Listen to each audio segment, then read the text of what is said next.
అదే విధంగా వ్యవసాయానికే ఉచిత కరెంటు కాదు, పేదవాడి ఇంటికి కూడా ఉచితంగా కరెంట్ ఇవ్వాలని, పేదవాడి కరెంటు బిల్లుతో కష్టాలు పడొద్దన్న ఆలోచనతోని 200 యూనిట్ల వరకు ప్రతి పేదవాడి ఇంటికి తెల్ల రేషన్ కార్డు ఉన్నవాడికి ఉచిత విద్యుత్తును ఇండ్లకు ఇవ్వాలని ఆనాడు మేము మాటిచ్చినాం. వారం రోజుల్లోనే ప్రతి పేదవాడి ఇంటికి 200 యూనిట్ల వరకు ఉచిత కరెంట్ ఇవ్వాలని ఇవాళ మన ప్రభుత్వం నిర్ణయం తీసుకుంది.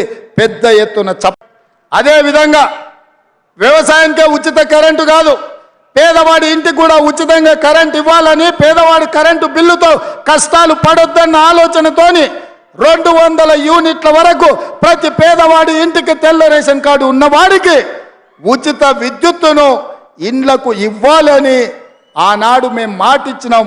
వారం రోజుల్లోనే ప్రతి పేదవాడి ఇంటికి 200 యూనిట్ల వరకు ఉచిత కరెంట్ ఇవ్వాలని ఇవాళ మన ప్రభుత్వం నిర్ణయం తీసుకుంది.